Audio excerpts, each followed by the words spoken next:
Hello there, and welcome to the Disgustingly Healthy Relationship Podcast. I'm Lewis. And I'm Sarah. And we are your hosts. Beautiful people, it's 2024. We are no longer settling for mediocre, toxic, and shitty relationships. Instead, we are choosing healthy, secure, and conscious love.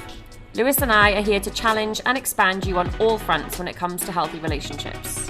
So, if you're ready for unfiltered conversations and massive impact, then let's play. Hello and welcome back to the show. You rehearsed that. Yeah, I have rehearsed that. Your favorite... What? Were you looking in the mirror and just being like, yeah, repeating that? Of course. Your favorite power couple are back here and ready to drop some knowledge bombs on you. Oh dear. Another rehearsed line. That actually wasn't rehearsed. Don't lie, you just did it before we started. Well, yeah, I mean... He's red, everyone. Not really. He's red. Stop making me embarrassed before we start. Oh, anyway. You're just cute. Okay, so... What did you say? I said you're cute and I love you. Oh, thank you. What do you think I said? I don't know. Oh, okay. All I heard was a mumble. Oh, God, I'm on a podcast. I hope I'm not mumbling. No, maybe it's just my hearing. Okay. Yeah, well... Oh, yeah. Selective hearing. Anyway, let's get started. So our topic for today is how to end toxic dating patterns. Now, Sarah and I both dated quite heavily up until our relationship started. Maybe not so much Sarah, but I definitely did. Okay, yeah, fair. Yeah, we both dated quite heavily, and it's really interesting in retrospect, looking back and picking apart where we actually find some toxic dating patterns and try to pick them apart. So what we're going to do today is we're both going to share a couple of stories from our past that made us think, okay, maybe this is a pattern I keep on repeating, and we'll walk you through it. Yeah, I love also how this was going to be my intro and you stole it from me. Oh yeah, oops. Well, I all rehearsed in my head and everything, and now you've stolen the limelight. Sorry, I just kept on talking. You got excited. That's okay. Yeah. Fine. You did the same last week with mine. Oh my God, let's fight right now. Let's go. No. Yeah, the reason I actually wanted to do this episode and kind of facilitate it is because I said in the very first episode that I would do a whole episode on my toxic dating patterns. And a few people said they were quite interested to hear the stories. So I thought, well, I'm going to be a woman of my word and do the whole episode. And when I say toxic dating patterns, I'm not necessarily, in fact, I'm not saying that the other people are to blame. Yes, they were not aligned and not people that I wanted to be with, obviously. And thank God it didn't work. But I was actually the one that had the toxic pattern. So this episode really is about me and you, I guess, talking about how we have taken radical responsibility for our choices and made better, more healthier choices, which ultimately have led to us being in the relationship that we are in now, which is disgustingly healthy. It's disgusting. It's so healthy. It's disgusting. So yeah, as much as I'm glad that it didn't work out with everyone else, obviously, that actually took to me figuring out where I was going wrong. So yeah, I guess I'll just go straight into my toxic pattern. So I had this really terrible pattern, and it was essentially me choosing emotionally unavailable people. But there could be a whole heap of reasons why I have that pattern. Potentially, it's most likely stemming from childhood and my relationship with my parents and dad being away quite a lot. Sorry, can I just step in? For people, excuse me, sorry, can you just explain what emotionally unavailable actually means? Because some people might not. Yeah, definitely. I'll definitely go into that. Sure. So yeah, my pattern was dating emotionally unavailable people. So an emotionally unavailable person, I guess in essence, how could I summarize it? Is someone that's not ready to date, someone that's not able to commit, whether they've got their own past experiences and traumas that make it feel really scary or unsafe for them to be in relationships. So I do throw that term around quite a lot as though I'm blaming and shaming someone for it. They're so emotionally unavailable. And I don't like that I do that. Ultimately, someone is emotionally unavailable probably because they're scared. They've had really bad experiences. Relationships and dating can feel quite scary to them, but it leads to them coming across as hot and cold, on or off, yes and no. You're really unsure. You're kind of left feeling a bit confused. That's how you'll know you're dating someone that's emotionally unavailable. So yeah, thanks for asking that question. Okay. So that was my pattern. And yeah, like I said, that most likely came from childhood, but also because it had been so long. So I how long was I single for? Like nearly 3 years, 2.5 years. And because I had dated so many emotionally available people during that time, it almost started to feel familiar. Like it was so normal to me to date someone emotionally unavailable that when I found another person that was emotionally unavailable, it was like, oh yeah, I know how to be in this situation. I know what to expect. I know what's going to happen next. So there's an element of like safety in that, because there's safety in what feels familiar, right? Even if it's not good for us, because it's so familiar, our nervous system knows how to respond and what to expect. So it's like, okay, I know I'll be safe in this, even if it's not good, I know I'll be safe. So yeah, I literally spent 2.5 years dating emotionally unavailable people and thinking, why is everyone so emotionally unavailable? Like, fuck's sake, like everyone is, it's so annoying. Like no one wants to commit, everyone ghosts, everyone's flaky, everyone's hot and cold, everyone's on and off. Like, why can't I just find someone that's committed? And after one person after another that's emotionally available, I'm like, oh my God, this is like infuriating. I just want to find my person. And then I started, it was probably January last year, actually, I started doing the work. I put that in little Quotation. quote unquote the work. I joined like an online program that was literally about like rewiring and reprogramming your stories from childhood, like deep, like inner child work. It was like through hypnosis and meditation, all science backed, which obviously is what I love. In case you guys already don't know that, I really love things that are backed by science and research. So I spent probably about 3 or 4 months every week, maybe 2 or 3 times a week, doing these like deep hypnosis meditations, and like a lot of journaling and reflecting to reprogram all these patterns. And during the time that I was doing that, I actually started dating a very emotionally unavailable person. And I knew at the start, like I knew when I not got with them, but like started dating with them, I knew that they were emotionally available. They'd said so many things that I was like, oh yeah, they're probably very emotionally available.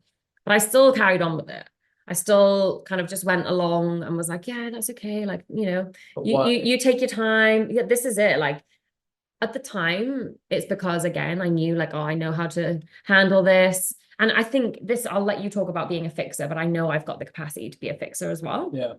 I know that I like to try and fix people. Like that makes me feel good about myself. And way to ruin my story. yeah, like I won't go into it too much then, because I know you're going to talk about being a fixer. But I know that I had that in me as well. So I'm like, oh, I can fix this person. And I also know that like if they're emotionally available, it's not really what I actually concluded is that it turns out that I was quite emotionally unavailable as well. Like by choosing to be with emotionally unavailable people, it was never going to go anywhere. And that allowed me to stay kind of half in, half out. And I don't know whether I was scared of being fully seen, scared of being in a relationship again after having quite a challenging relationship previously. But it turns out that I was actually emotionally unavailable. So after doing all that kind of shadow work and inner child work, at the start of last year, I created a list of what I wanted in a partner. And I think I spoke about this in episode 1, like it was nothing egotistical. So it was things that were aligned with me and my authenticity. So it wasn't like they drive this kind of car. Like if you're writing things like that down on your list, like how does that align with you and your authenticity? Like how is that going to bring value to your life? Mm-hmm. It's a very ego-driven kind of choice. And some people are really like for and against lists. I'm really for them if you get them right. Like you have to be very conscious that it's not coming from a place of ego. It's purely based on your values and how you want to feel. Like most importantly, you really want to get clear on how you want to feel in a relationship, because it's so easy to like be in your head when you're dating and be thinking, have they got the car? They haven't got the six pack, or they don't have the career that I have. Like thinking in your head, in your head, in your head. It's so easy to like just get stuck there. But when you get really clear on how you want to feel in a relationship, there's no missing that. So like when I've skipped a bit and I will go back to it, but when I first started dating Lewis, I knew that he was someone that I wanted to get to know more. Oh yeah. of and like spend more time with because of how I felt, because the feelings that I was feeling, I'd already got clear on that was exactly how I wanted to feel when I was dating or in a relationship. So I was like, oh fuck, this is the feeling that I knew I wanted to have. Like, oh my God, yeah, I knew that this was something that I wanted to pursue. But anyway, going back to like prior to that, after I'd like started doing all the work and written my list, I had two lists. I had things that were more values driven, like I want someone that will make me feel safe. I want someone that like I can have fun with. I want someone that feels secure, that's like rational and can like talk about their thoughts and feelings rather than just like acting out of emotion, all those kind of things. Again, like I said, nothing materialistic. And then yeah, I had my list of how I wanted to feel in a relationship.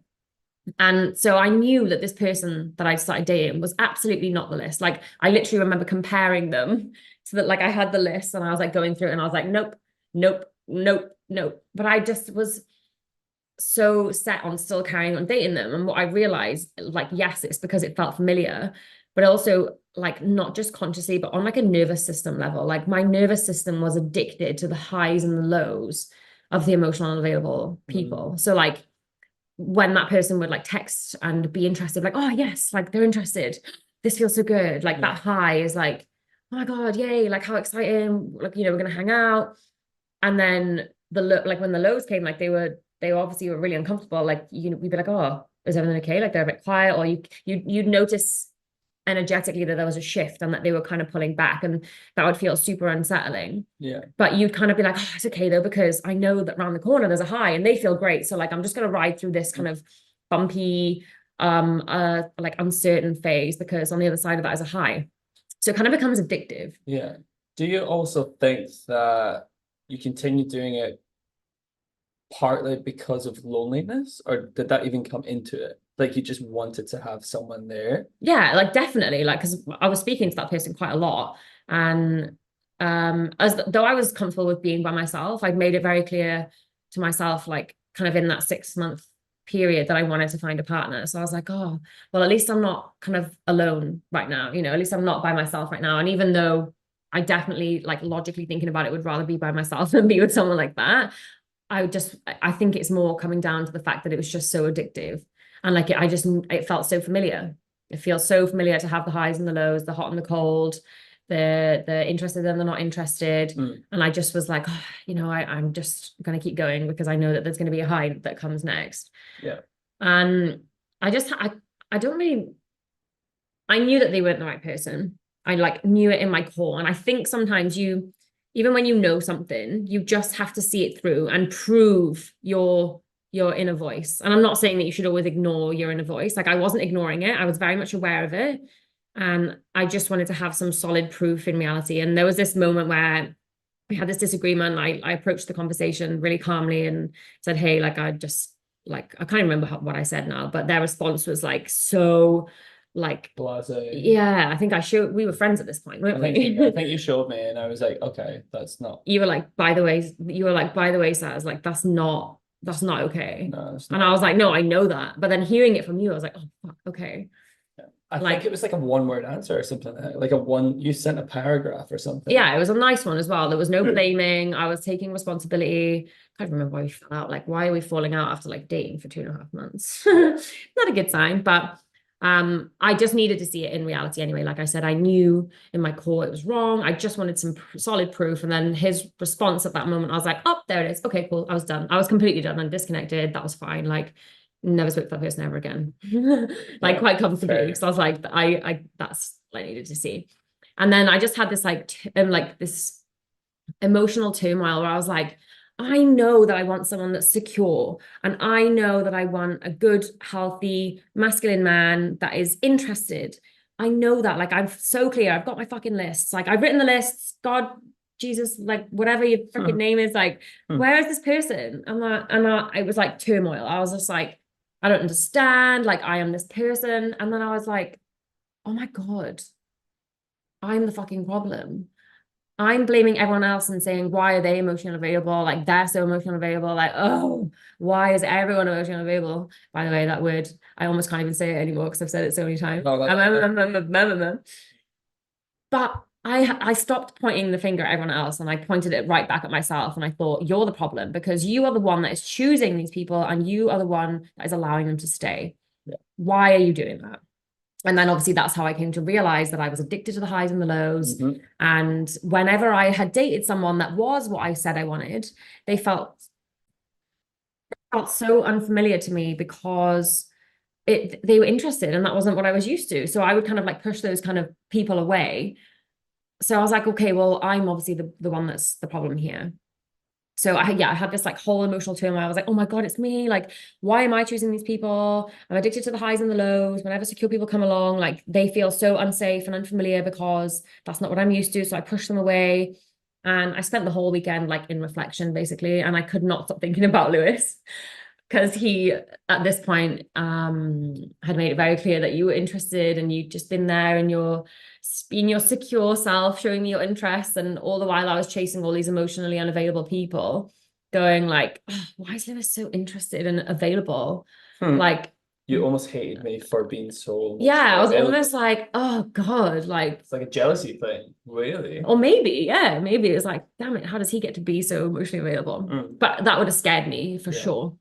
But even before this person that I'm talking about, there was about a year where I was like in and out of this situationship, but exactly the same thing. It was like he was very emotionally unavailable, great guy, just very emotionally available and very much in and out. And I allowed that. I called that situationship off 3 times and was like, nope, this is what I want. You're not it. That's okay. We can be friends. And then allowed them to come back in. Like I allowed that. And I was like getting cross at him in my mind, thinking like, you know, why is he so much available? Like, why does he keep coming back? Blah, blah, blah. Like, women his way back in. But I allowed it. I can't keep blaming other people for what I'm allowing. And for what, if I'm not turning it away, I'm choosing it. Yeah. So once I realized that, I was like, fuck, okay. And then I had that realization then where I spent more time thinking about how I wanted to feel in a relationship and realized that all those feelings I was having every time I spent time with you. There you go. He's like doing this like little swaggery shoulder thing. He's like, yeah, I'm the man. You actually are. Mug as fuck. Yeah, he's very smug right now. And I'm glad. I'm happy. I want him to be smug. But yeah, like because I'd spent my time getting clear on how I wanted to feel. When I felt those feelings, I instantly recognized them and I thought, fuck. Okay, so I like Lewis. I love how I feel when I spend time with him, but his availability is scary. I remember almost even being like, oh, it feels icky. Like I almost nearly called it the ick. And that was absolutely nothing to do with you. That was how much I was rejecting your security and how uncomfortable it made me feel because I just was so not used to it. Yeah. And I remember saying that to my friend that I lived with at the time, like, oh God, like, why is he? It's like, ew, like, it's so icky. Like, he's just so like available. Like, shut up, Sarah. Like, you are the problem here. Yeah. So, because I got clear on all those feelings and realized that I was having them with Lewis, I realized I was going to have to face the discomfort essentially and stop choosing people that were just going to keep giving me the highs and the lows and the taking me on the roller coaster and actually turn towards and choose someone that was going to be consistent and that is secure and very much emotionally available.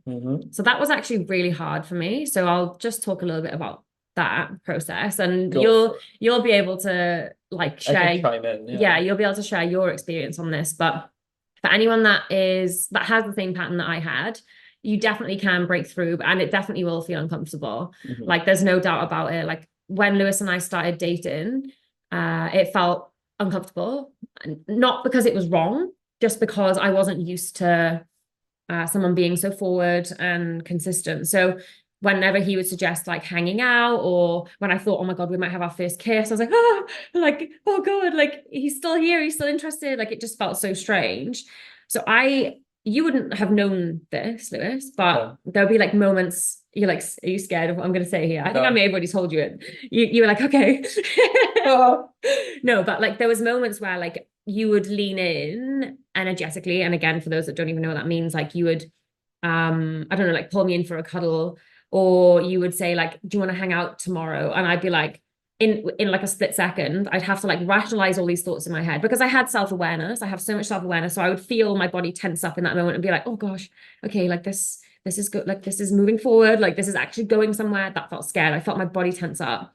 And I would have to literally have a conversation in my head and go, Sarah, this is exactly what you want. Someone that's making effort, someone that is being consistent, someone that's showing up, someone that's emotionally available. You love how you feel with him. He's the most perfectly aligned person for you. This is what you want. And you're going to have to lean into this and choose this. And that was literally like a split second conversation that I would have with myself in my head.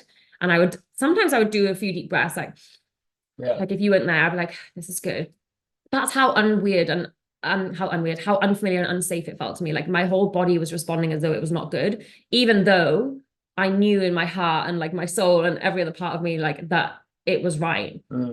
So you can like move past that pattern, but you're really going to have to develop your self-awareness and recognize those feelings in your body. Like when you notice when your body tenses up or when your body responds in a way that's quite closed and when it naturally wants to turn away, and like just have a conversation with yourself and remind yourself that like it's actually safe and that it's okay. Yeah.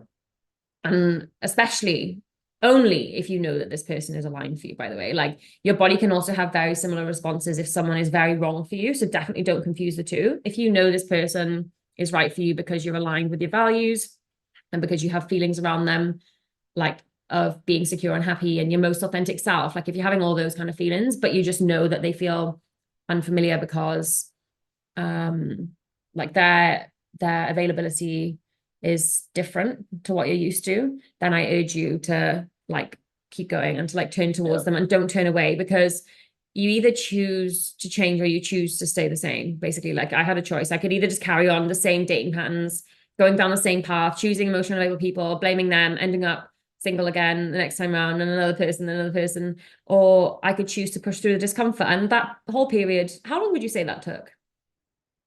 Before I remember there was a moment where I was like, I just felt fully open to you. Yeah, there was I a dropped moment. my guard. I was like, okay, no, I'm safe now. Yeah, there was a moment when you fully released, and I think it wasn't until like a good couple of months after we actually like were dating.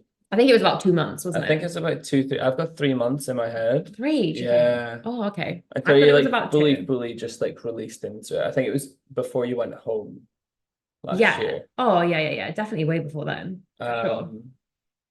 But yeah, no, I just felt like a little shift. I mean, we took it super slow for a start, which I think really helped. Only the first like 2 or 3 weeks I felt like uncomfortable because it Yeah, was so unfamiliar. And then after that, I wasn't uncomfortable. It's just that I was still a bit closed, is all. yeah, I felt you tensing up and been like quite rigid over the first Did like you? couple, yeah, a little bit, yeah. Like you wouldn't allow Remember we were yourself, cuddling on the sofa? yeah, but like you just like wouldn't allow yourself to like go deeper into it, Mm, you know? yeah, And I do know. I felt it. I was like, yeah, but I think yeah, you finally managed to get to that point, but it took you quite a while. mm. What is one thing that you would tell yourself now, um, when we first started dating? What's one thing that you would say to your former self, like this time last year? Probably just like well done, and like you should be proud of yourself, because I could have just carried on those patterns. I'm glad that You could have pushed me away. I could have pushed you away, Yeah, which I already had tried to do for 2 years quite. prior. Yeah. That sounds like a stalker, hey? Like No, you absolutely, just to be pursuing you for clear, 2 years. no way. No, Lewis, absolutely not. You're not even being serious right now, surely. Like, I'm so grateful that you're so patient. Like, that is literally one of the most beautiful, best things about you is your patience. And now I get to enjoy that being in a relationship with you, not just like you being patient and consistent as a friend. Have to be patient with you, Saz. What do you mean? I'm joking. What are you saying? I'm just joking. Awkward. No.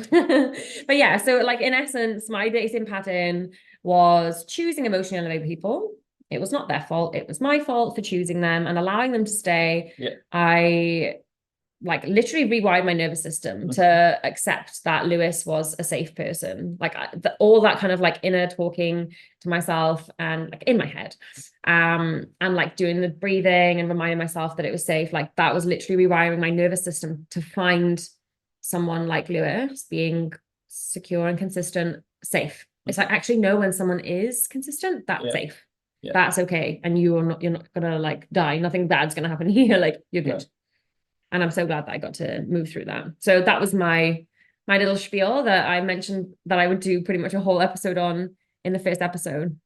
But if you relate to any of that, like we'd love to hear from you. Drop us a message, like reply to our posts, our stories, because I know that there are so many people that I've told that story to, and they've said, "Oh my God, like that's me. I relate to that so much. Like I'm doing the same thing, or I've been doing the same thing. Like, how do you get out of it? How do I stop that?" Yeah. And I just want to let you know that it is possible, but it does take work, quote unquote. Yeah, you've got to really narrow yourself down, I think, and recognize every little part of you when it comes to that. When you are searching for that, divine relationship that you've been seeking. Um,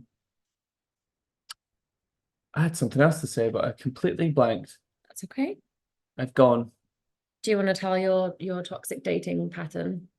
Well, yeah, you briefly touched on it and ruined it for everyone. We're just ruining it for each other today, aren't we? Right. You stole my limelight, so I'm like, do you know what? I'm Yeah, gonna I'm gonna this get bitch you back. back. It's not tit for tat, Sarah. Oh, Gosh. sugar. The Gottman Institute will be very cross with you. No, I No. wasn't. Okay, so one of my toxic dating patterns that I had when I was, I don't know, I was single for quite a while actually. After my previous relationship, single for about 6 years, or 5 years, 5, 6 years. Um, and it turns out whenever I look back on it, um, every single person I dated for an extended period of time, being like maybe 2 to 6 months, um, I felt like I needed to fix them in terms of I felt like they needed my help, and I feel like I could help them without receiving anything back from myself. So it sounds like such a selfless act, but it's not. It's actually selfish Yeah. because I didn't get what I needed from those relationships. And by recognizing that, um, I managed to find obviously Sarah, but that that pretty much. Why am I a side note? You're like, I managed to find, obviously Sarah. Well, I I mean, managed to find the love of my life, the best woman in the world. Like, I don't know. Come on, give me a bit more of an intro. you're Sarah. Oh, I'm joking. Yes, the light of my oxygen. oh my God. Am I your I air? was honestly Please, can I be your air? Your I everything. was just sick in my mouth a bit. So God, I can't even think about where I just was. you were just saying that you were choosing emotional, look, God, Yeah, that word again. I wasn't choosing You were choosing emotionally. people that needed fixing. Yeah, well, my perception of being fixed. Yeah, or someone that you thought that you could help. Yeah, I think it was more a help thing. I think the last person I dated was really in a masculine sort of energy. Yeah, okay. That's a So whole other topic. it is, yeah. Anyway, we'll touch on that in a bit, but I managed to allow her to sit in her feminine energy and fully release into that Mhm. and completely broke down. And then after that, I was like, what about me? Like, this is quite heavy on me, some of the things that like she was sharing. And I'm like, I don't have anybody to emotionally dump on because that was, yeah, it was just very intense. And then I left thinking like, okay, cool, I've done my job. It was almost like it felt like a Oh, job. so transactional. Yeah. Yeah. Like I was literally getting nothing in return for that. And And it sometimes that's was, how it goes in relationships, though, right? Like yeah, sometimes you carry the weight, sometimes I carry the weight. But in early days dating, and if it's been one-sided the whole time at the beginning, like it's not a good sign, is it? yeah, no, not at all. And, from the outset, I thought, yeah, emotionally available, um, works in a really specific field of psychology. So I thought, yeah, great. Knows herself. Yeah, you would make that assumption You easily. would make that Yeah. assumption, but it just turned out to be the opposite, really. And what role did you play in that then? Like, why were you a problem in that too? Because like all of this is about us owning up and Yeah, saying of that we were the course. problem I too, right? think I think I didn't ask for what I Yeah. deserved in Or what you shit needed. or what I needed really. I think you know this, I've kind of wrestled with that, Yeah. asking for what I want and for what I need actually. more than what I want. Um, because I think that stems from people pleasing tendencies. Um, And being scared to lose someone as yeah, I've well. been really scared to lose like a partner or whoever I'm dating. That's been a common thing also whilst I've been dating, is the fear of losing someone that I think I'm connected with or connected to, that are super misaligned from who I actually want to be with. But I will do anything I can to hold on to that connection. Yeah. Even though it doesn't serve me, I would still hold on to And it. self-sacrifice. So like It's you were just giving everything and getting nothing in absolutely, return in the yeah, hopes that at least you'd have someone at the end of the day, even if your needs weren't being met, at least you yeah. wouldn't be alone. At least I won't be alone. So I Yeah, think it is a I feel, get that. it was, yeah, a fear of being lonely in a relationship sense, Mm. I think. How did you fix it? Like, how did you overcome that pattern? Honestly, sometimes I don't think I'm over it. Well, I know, like sometimes I literally have to say to you, Yeah, are you sure you want to do this? Do you 100, definitely want to come? Do you definitely 100%. have capacity for this? And you're like, yeah. And I'm like, I know he means no. Yeah. Why is he saying And yes? again, it's one thing I'm working on, I and I'm know. still working on, and I appreciate you so much for helping me out, and it makes such a difference. Nobody wins though. Like I think we Um, said this before, didn't we? Like if you always say yes when you mean no, like that probably means like say for example, you've said yes to doing something with friends and you really needed time for yourself. mm, Like we don't really win because we go and see the friends, you're kind of like a bit flat, you're not your best self. Friends are like, oh, I hope Lewis is all right, or I wonder if Lewis is okay. yeah, Then I come home, I get half of you because you're exhausted, and then the next day your clients maybe only get half of you and yeah, you're still burnt out and exhausted. Like yeah, nobody really wins. Like I want you to say no when you need to and take the time for you because that's how I'm going to get the best version of you and you're going to get to feel your best self too. Then we yeah, both win. 100%. But I think I've been so I preconditioned know. to It'll take time. do just a self-sacrifice because Yeah. that's what I've that's the story I'm telling myself, Yeah. that I need to self-sacrifice because it's the only way I feel I can show my worth, I guess, Yeah. Yeah. Yeah. Yeah. That makes sense. And to maintain the and relationship to and maintain the not end up connection. by yourself. Yeah. Yeah. So yeah, it's like a constant loop, but like I said, I'm trying, working on it for sure. And You mentioned before about how like you have this pattern of like choose or had I should say now because mm, I don't need fixing, I'm good. We'll work together, but like how when I asked you before about how you broke out of that, you said that yeah, it's because you got really clear on actually who you were and what you do need and what you do want. I think so. Yeah. Why don't you talk about more about that? Um, I think I spent a period of time really alone Mm. and with a lot of my thoughts, and from that, I ended up looking back at my past, trying to pick apart anything I absolutely could that I could work on. And from then, like you did, like we've been through our lists and stuff like that, I Yeah. wrote down a list of what I wanted. I did include the materialistic things, Did but you? that's just a little bit of I've never ego actually coming. seen your list. You've never showed me. No, that's just a bit of ego coming out. But like That's it okay. really doesn't matter It to me exists and it's anyway. all. Yeah, exactly.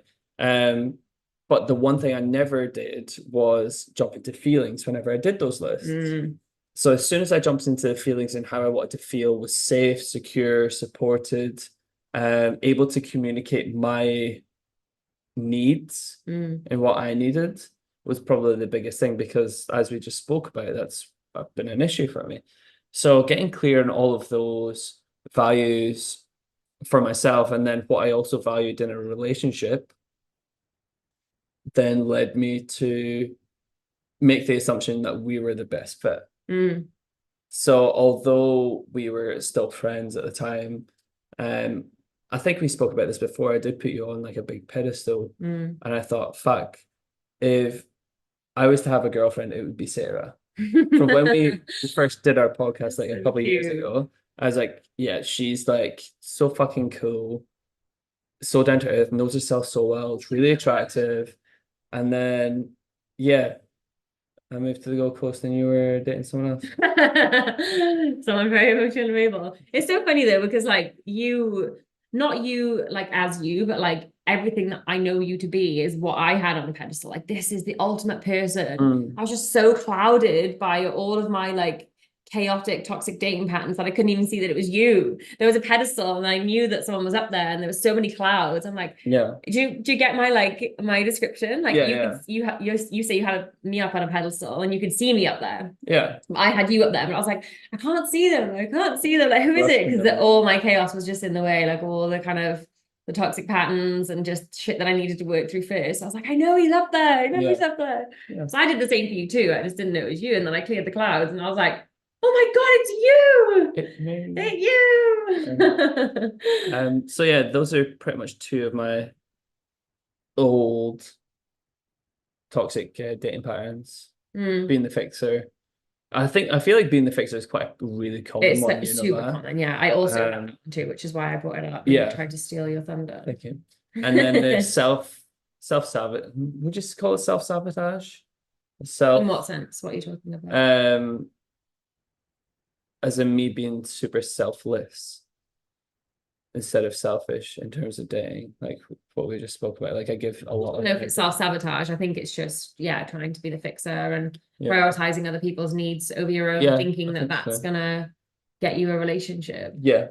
Again, probably fear of loneliness Yeah. would be a big one. Comes under it. Like that's Yeah, literally a human's fear, isn't it? Is like being abandoned, rejection, pushed out of the tribe. Like that's in our hardwiring to fear that. So it does make sense to us why we make these choices to stay in unhealthy dating patterns and with like emotionally available people or in situations that aren't good, because it, you know, in our hardwiring and in our survival is, oh, well, it's better to be with someone and in some sort of tribe than it is to be by myself. So we kind of have to be a bit compassionate towards ourselves and like not judge ourselves or be mean, because most of the choices that we make come from a place of just wanting to be connected to someone because that's in our hardwiring. And I think that's quite cute. But I guess if you want to have healthy connections, you're going to have to take radical responsibility and look at yourself and not point the finger at other people and blame others all the time, because I guarantee you there'll be choices that you are making or things you're choosing intentionally to not do that are getting in the way of you finding the healthy relationships that you're looking for.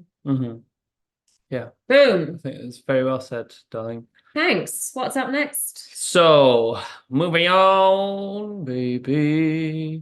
So, we're going to do tip of the week. So, what is our tip of the week, Sarah? Oh, you're going to let me talk? I never talk. After just talking for half an hour there. This was my episode, though. You said. It's mine. This is mine.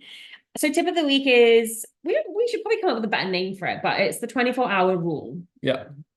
So, essentially, if you have a strong feeling or in your mind you think, I don't agree with that, or your partner has hurt your feelings, or you've seen something or noticed something that you're not happy with, or you're feeling sad about or anxious about, we have a 24-hour rule. And essentially that means that you have to bring it up within 24 hours.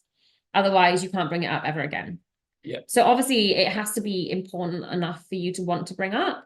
Yeah. Because if it's not that important, you're like, oh, do you know what? If I can't bring it up ever again, it's not really important. Like, it doesn't hold that much weight. I can process it by myself. It's not something that I need to bring to the table and unpack with my partner.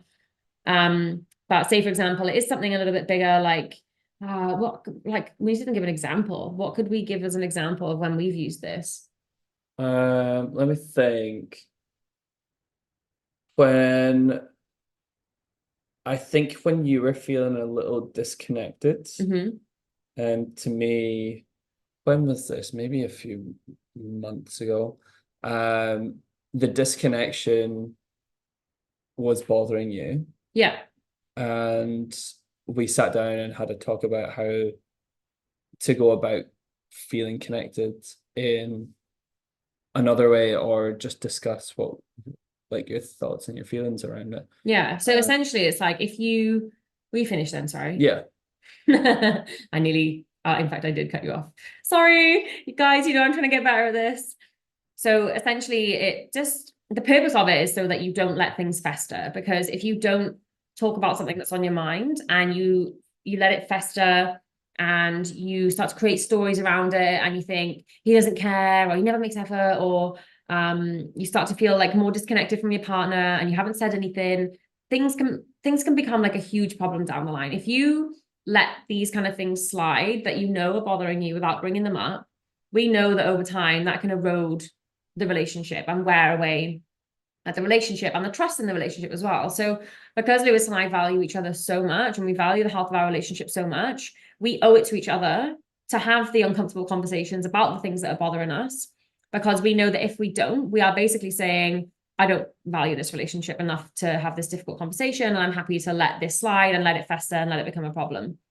Yeah, 100%. And I think what you've got to watch is, if you are a people pleaser like I am, Yes. having these types of conversations is really uncomfortable. Yeah, even for me, like I do consider myself a bit of a people pleaser. Yeah. Not as much as you, but I still find them uncomfortable Yeah. sometimes. But they're necessary. Yeah, of course. And if you push through the uncomfortability, you're gonna end up seeing the sun on the other end, because Yeah.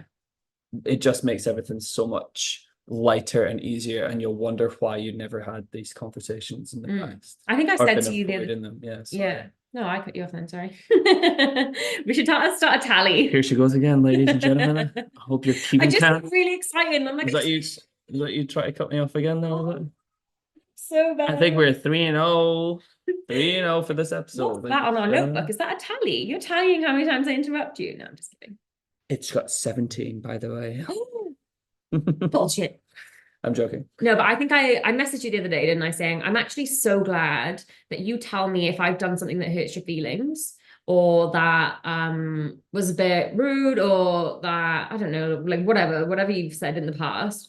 I messaged you saying I'm really glad that you bring these things up, because I feel more safe in the relationship, because I know that you're not going to just sit on something and let it become a problem in the future, or start to build resent towards me for things that I don't even know I'm doing. Like when you tell me I've done something wrong, or when I tell you that you've like done something wrong by our own standards, it's like we get to then say sorry and like try and repair it. Like we give each other an opportunity to say, oh shit, like how do we fix this? Yeah. I feel like more safe knowing that you'll tell me, because I know then that like we'll move through things a lot quicker. Yeah. They're not going to fester. They're not going to become a problem in the future. I'm like, yeah. I think even when you say things, I'm like, I'm so glad you've said, like, thank you for bringing that up, and vice versa. Yeah. Like the interrupting thing. Yeah. Like the interrupting thing. Yeah, it does help. Okay, so moving on to our pit, peak, papaya, and pineapple. You missed out weird moments. Oh shit. Weird moment of the week. Weird moments is literally written in front. We've literally written it down. Good reading. I cannot read today. Okay, I'll go first, or do you want to go first? You go first, and I know what yours is. Yeah, you probably do, you freak. So there's this like car park, just like down the road, basically in the like near the grocery store, when we go to Coles and like get bits or whatever. Anyway, we drive into the car park, and I know it's got like a bit of a bumpy entrance. So I don't know why. I think I maybe did it on purpose. I decided to drive over it a bit faster than normal. So quick. It wasn't like that fast. Like it was like a 5-kilometer speed thing. So I think even when you go over it slowly, right, it's a bit hectic, it's a bit chaotic, but it's really bumpy, and like it sends the car a bit wild. But when you're the driver and you know what's coming, like I think you kind of manage things better. But I kid you not, I look in the corner of my eye, and as we've gone over the bump, Lewis is literally flinging his arms around like a rag doll. Like I've never seen anything so dramatic in my life. And you 100% exaggerated it. He's like, oh my God, I nearly got whiplash. And I was like, oh my God, are you kidding? Like it was not that I almost got whiplash. You did not. Sarah? And if you did, it's because you threw your arms everywhere. I wish you could see. Do you know what? Next time you're gonna sit in the passenger seat, and I'm gonna fling your car around that corner. Just went there today. I went super slow. Honestly, it was a funny example. And then proceeded to speak about the whiplash he had for like 3 hours. I was like, oh Lord, what have I done? Honestly, I felt like I was on a roller coaster. And I mean, my arms were up in the air. His head, his neck. He was like, it's so funny. Everywhere. Honestly, yeah. And I was like, oh my God, what have I, like, this is dramatic. This is really dramatic. What have I got myself in for? So yeah, thank you for sharing that weird moment with me. You're very welcome. Weird boy. Okay, so my weird moment of the week. It's a little bit of a saucy one. Oh, sorry, Mum and Dad. Yeah, sorry, Mum and Dad, if you're listening. Anyway, no. What are you gonna say? Sarah's going through like You know when estrogen starts picking up a bit? People Eh, won't even know what that means. no, okay, so um pretty much Sarah's just been extra horny this week. And the reason I know that is because she ends up humping my leg. What? You do? Yeah, but only pretending like the dog. Yeah, so you hump my leg like the dog. Yeah. I just really like you and your I leg. know, and you just stare at me with like a straight face stare, just humping my leg. I'm like, And then a week later, my estrogen drops, and I'm like, get away. get away from me. So, um, It's just a roller coaster that is being a it woman that has is, hormones that fluctuate. it is indeed. You're just a And lucky man. Like, how many other guys get their girlfriend to like randomly hump their leg when they're making them dinner and stuff? I don't Like, know. I'd that's an honestly love, honor. I'd love to know that. I'd love to know the boys from the boys. Okay, maybe it's probably not even that many, and it's just me. I don't know. You never know. But yeah, that was my weird moment of the week, I think. So get ready in 4 weeks. It's probably going to be the same one. Back again, yeah. But you've got to go through that phase of me just being like, Rat bag. yeah, I think that was the first ever episode we recorded. I was in rat bag era. You were in rat bag. And now I'm in like, And we were tip tapping at each other. oh, yeah, Remember? we fell out on our first A little bit. episode. It was just a tip. But... Okay, pit, peak, papaya, and pineapples. Everybody, the 4 Ps. Yes. Do you want me to go or are you going to go? You I'll go. go. Sorry, I was just stretching. Big yawns. Sleepy Lou. Sleepy Lou. So my pit for the week. Oh, we had this really hectic incident at work. So for those of you who don't know what I do, I work in social work in child protection, and it's super intense. I won't go into it just for confidentiality purposes, and I don't want anything to be, I don't know, translated. But yeah, big escalation at work and with a client that wasn't even our client, wasn't even my client. And it just like it really took it out of me. Like you go into fight or flight when there's like physical incidents that happen, obviously. And I was absolutely exhausted. And thankfully, work let me have an afternoon off the next day, which was lovely. And I just did some really beautiful self-care practices. But that was definitely the pit of the week. Like I did not expect that to happen. So yeah, gonna label that one the pit quite easily. My peak was Friday night. Paddleboard and Yeah, I was driving home from work. It was like beautiful blue sky.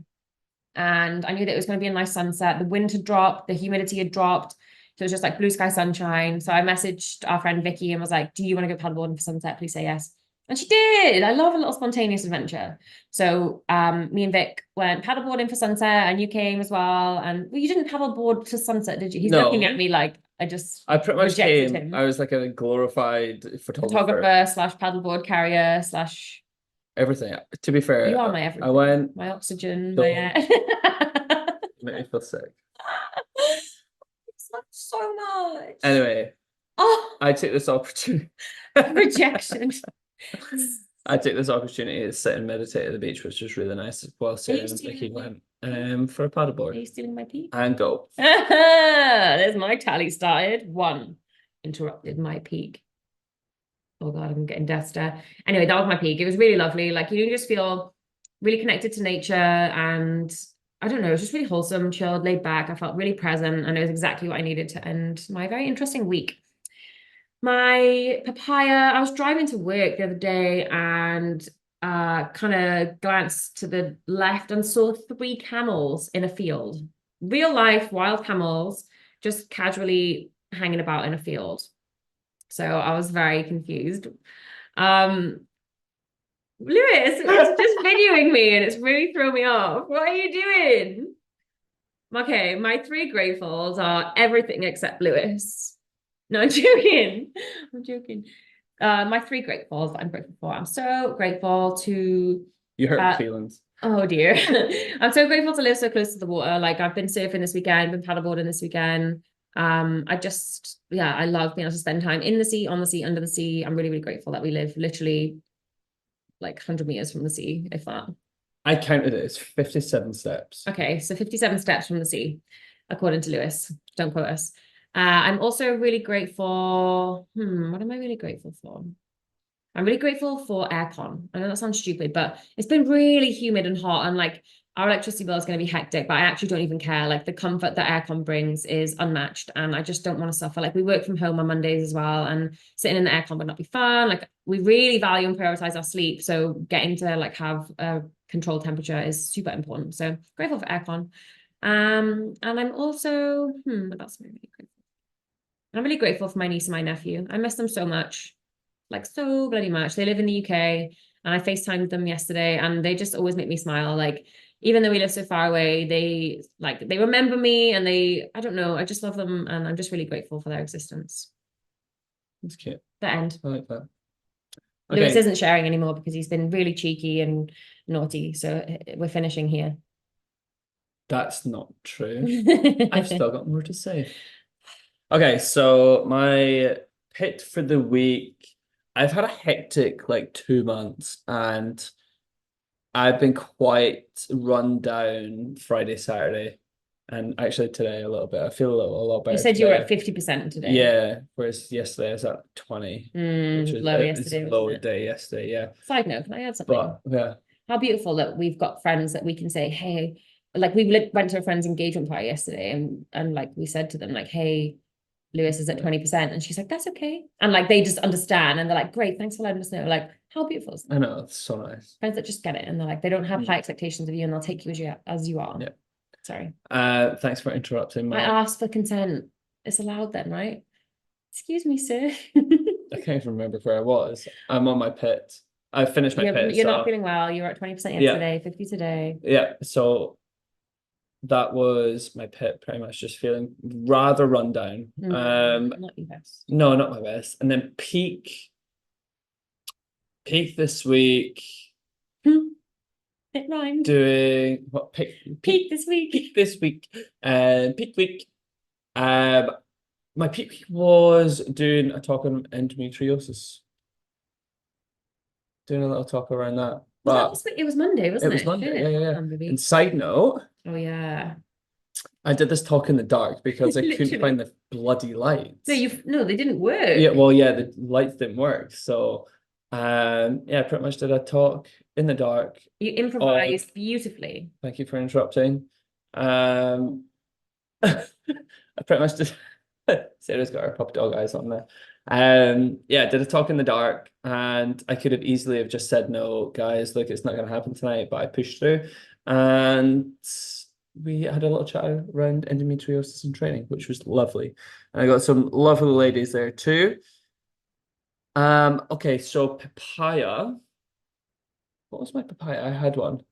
Don't ask me. Sarah's in a mood now. She's staring out the window. Like, Blankly. hello, darkness, my old friend. Oh God, I'm gonna have to go back to dating all those emotionally unavailable people again. Yeah, I mean, you might as well. God. It's such a shame, is it? No. Papaya this week was whenever we get sunflowers from the markets, it always comes with a Oh. little friend, right? So we got flowers last week, and already there's a big fat yellow caterpillar eating up all of our sunflowers. So I don't know. I don't know if we're gonna get And any it more. shits all over our table. Yeah, it Like does. we come into the living room in the morning, and there's like little tiny sprinkles of caterpillar shit all over the table. We're like, Yeah. what the fuck? And you just Yeah. see this caterpillar getting fatter and fatter, don't you? Yeah, so we're gonna rehome him, I think, Yeah, get him out of the house. today. And okay, so my pineapples. So I'm grateful for our friends that you just touched on. Brendan and Ashley. Brendan and We can name Ashley. drop them, it's fine. Yeah. Um, yeah, very grateful for the invite to their engagement party and letting them know that I was a little low on energy yesterday, and they just take me as I am, which I love was them. really nice. I was grateful for Friday because the humidity dropped finally, and it felt so nice. It was like a dry heat. It was actually really nice. To It was breathe. air. The wind was a little chilly, not Mm. chilly, but like colder than what it would have been. So yeah, I was grateful for that. And then I was grateful for HelloFresh this week, actually. So we Oh, got HelloFresh this week, and not a paid ad. not a paid ad. Hashtag ad, not ad. Yeah, so getting HelloFresh actually change is a game changer, really, isn't it? Because we're always stressing about what we're gonna have to eat for dinners and in and out of Woolies every like 2, 3 times a day. Yeah. So it was such a game changer. So I'm so happy that that all worked out. Yeah, me too. Good shout. But yeah, that was my 4Ps. That's And us. yeah, It's a wrap. I really enjoyed that episode. Me I too. reckon we've touched on some really good topics there, and Yeah. hopefully a lot of relatability so people can actually go away and implement some changes hopefully in their dating life. Let us know your insights as well. Like, we've had so much incredible feedback from people, like what they liked, what that we could do differently. And we actually really, really appreciate that. Whether you know us or whether you don't know us, whether you've taken something from it or whether you just really like us because we're really cool, please tell us how much you love us because we like it when you stroke our egos. Yes, thank you. I'm cooler than you, I think. But okay, we're gonna go because we're gonna have a fight. Okay. Hey guys, thanks so much for being here. We appreciate you so bloody much. You are the best. If you enjoyed this episode, please follow us on Apple or Spotify, whatever you prefer. And don't forget to check out the Instagram page at TDHR Podcast. Information on how you can write your questions into us will also be in the show notes. Till next time. Mwah.